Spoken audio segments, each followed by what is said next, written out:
Szevasztok!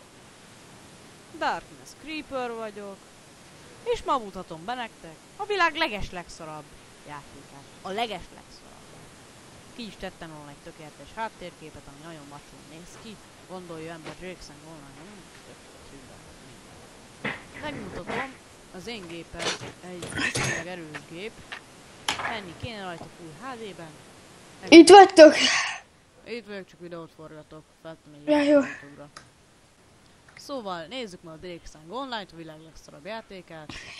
Megnyitjuk mappánkat, itt van Drakesang Online, le van töltve, menjünk rá, nézzük meg. Belépünk szépen, természetesen le tudjátok tölteni, ingyenes. Bepötyögjük a kis cuccosokat. Belépés, menjen a játék, kiválasztjuk az ajánlott szervert, mert ajánlott.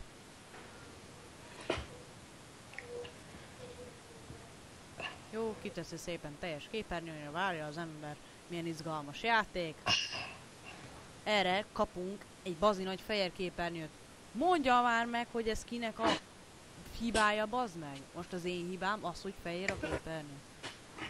Köszönöm, írjátok meg kommentbe, hogy mi a hibám, és mit csináljak ezzel a játékkal. Most tupedeltem, próbáltam netről indítani, próbáltam ikonból indítani, újra telepítettem, semmi értelme. Na akkor, majd légy szíves. Császtok!